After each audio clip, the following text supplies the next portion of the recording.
everyone. It's the time of the day when we tell you about everything that's buzzing in the startup space. I'm Priya Sheth, and a very warm welcome to all of you to the Daily Dispatch. Now, on today's show, I'm going to talk about the top three companies that have been in news today, and those include Healthify Me, Netflix, as well as Swiggy.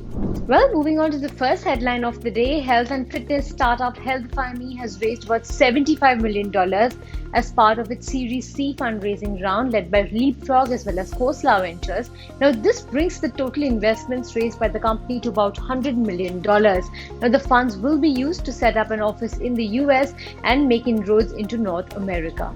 Well, now Netflix is getting into the gaming space, and that's the second headline of the day. The OTT major has announced that it will be offering video games in its existing subscription plans at no extra cost. However, Netflix did not announce when the service will be launched or what kind of games it will be developing.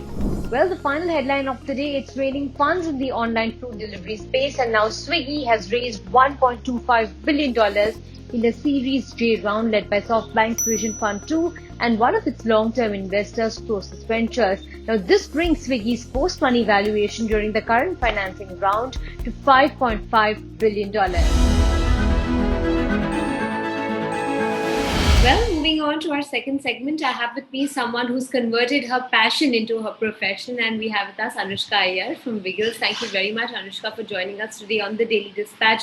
I want to talk to you about the last couple of months. What does it really take to really take care of your dog with this pandemic? Oh, it's a whirlwind of emotions. It's a roller coaster of crazy experiences, because I think during the pandemic, our dogs are so used to, they're social animals, right? So they're so used to, going outside, going for their walks. It's part of their schedule. They're creatures of habit, just like most of us. And I think that's where the challenge lies, because overnight they were all shunted back to their houses. Everything had to happen within the confines of, your house. And the pet parent was working. I was working nonstop. My dogs are around me. I had 3 dogs. So it's just been a crazy experience. I'll just say that. But I think that's where the shift happened, right? I mean, during the pandemic, it's very difficult for pet parents, especially because a lot of dogs develop anxiety. And that's when Wiggles comes into play. So we had a lot of pet parents during the pandemic reach out to us, because they are veterinarians, they are pet shop, they shut shop, and they didn't know where to go, because at the start of the first wave, there was this gray space, I'm sure you may understand, where we were not really sure what worked, what was operational, what was not operational, right? And that's when something very strange happened. Our hotlines, our calls were flooded, and we had pet parents from across India just reach out to us and ask us for basic help. um, Super difficult and challenging time. We were a very small team back then, didn't know how to manage the outpour of calls and the questions and the answers. A lot of pet parents reached out to us and said, oh, I'm really worried, I need to take my dog out for a walk, can I use a human sanitizer? To which we had to grab the phone and say, no baba, you cannot use a human sanitizer because it has alcohol, right? So a lot of questions like this. There were pet parents who called us and said, I don't have chicken in my house anymore, how do I feed my dog? I don't have anything for tonight. So we were dealing with a lot of stuff like this. And I would say at one point, my entire team, my operational backend, marketing team, creative team, had to start taking phone calls on their personal numbers and say, help pet parents.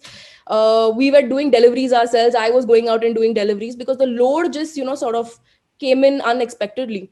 In fact, before the lockdown, I'd say we were serving around 3,000 pets.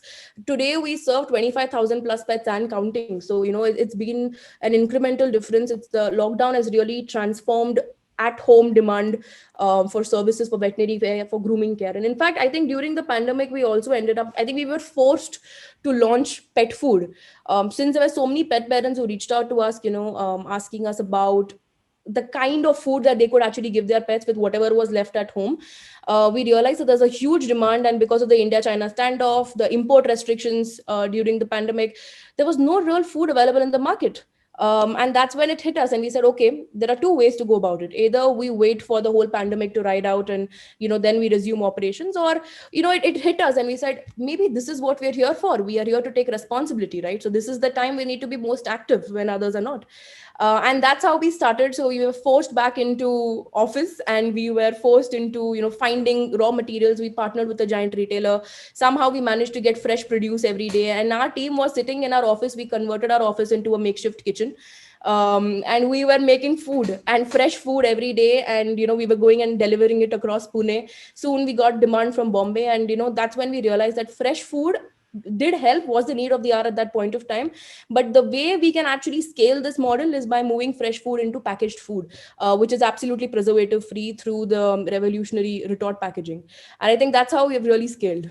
I'm going to get to all those details in a bit, but I just want to understand at this point in time, you are present across various verticals. And of course, you said pet food is one vertical where you were forced to enter into the high demand. So at this point in time, what is the kind of revenue contribution across these channels, which would perhaps be your top three revenue generating channels on at Wiggles? So we have products and services. We have 36 SKUs of our own safe to use products, which are absolutely vet approved. And we have our vet on call, our grooming services. We've recently forayed into dog training services. And we also have a beautiful dog boarding in Pune, which we've made with a lot of love.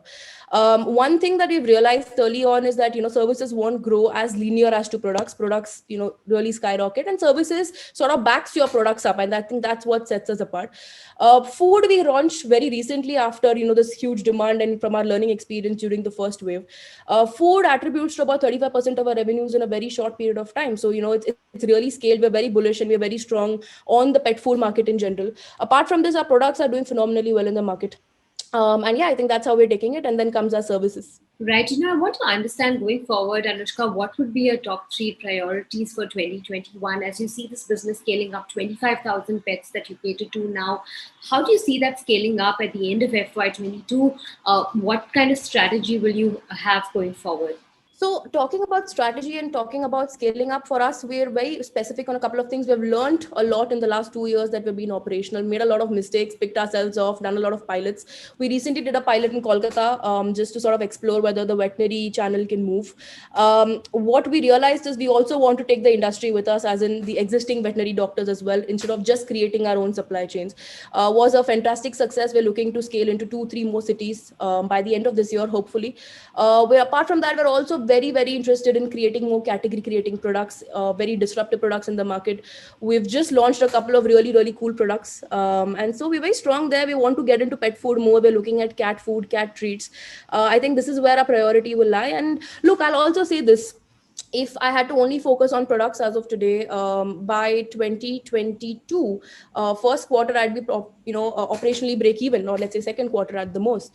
But the point is, this industry really needs a shift, really needs a pick me up or a revamp, I would rather say. Reason being, there are a lot of gaps in this industry. So what we're really trying to do is address and identify these gaps, fix technology, fix the existing supply chain, move out of this antiquated space, reimagine the entire ecosystem. So this would require certain investments upfront.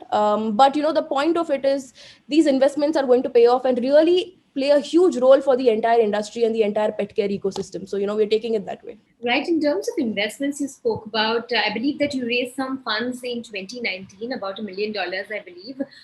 What is the kind of fund requirement right now? Are you speaking with investors for the same? Yes, absolutely. So we have raised about $2.5 million from pedigreed angels up till now. Some of our angels include Mr. Nachiket Deshpande, who's the CEO of L&T Infotech. We have Mr. T. Krishna Kumar on board, who's the chairman of Coca-Cola India. We have Mr. Sanket Ray, who's the president of Coca-Cola India, and many more. While there have been a sounding board, it's been a fantastic journey up till now. Now we're looking to raise another $3 million. And we're, of course, in talks with several institutional investors. Anushka, tell us a little bit about the revenue run rate in terms of what kind of revenues are you generating right now, and what kind of short to medium term targets do you have in terms of revenue growth? So I'll say this, I think year on year, we have grown 6.5x. I'll leave it at that. And so it looks pretty good. And touch wood, the way we are right now by 2023, I'm looking to, be profitable. Right, that's an interesting insight out there. One thing I want to understand, Anushka, is that you have a lot of services catering to dogs on your website. Will you be expanding across other categories of pets as well? Will you be looking at fish and, of course, you mentioned cats in the conversation earlier. So will you be looking at diversifying out there as well? Oh, yes. So as we speak, we have a lot of pilots going on in the existing cities that we're operational in. So we're actually already catering to small animal, all small animals, I rather put it that way. So, be it guinea pigs, be it turtles, be it tortoises, we're actually going and treating them, and to see how, easy this model is and how well we can do it and how well our doctors are equipped to handle these situations. Their medications are different as well. So we're actually under works. Let's see, fingers crossed, hope it all works out. But that's very much the intention. Let me also say that. All right, Anushka, we wish you all the very best. Thank you very much for being a part of the Daily Dispatch, and thank you so much for taking the time out. Thank you, Priya. Pleasure being here. Well, time now to say goodbye. Many thanks for joining in on today's Daily Dispatch. I'll catch you tomorrow at 5 p.m. Goodbye and have a lovely day.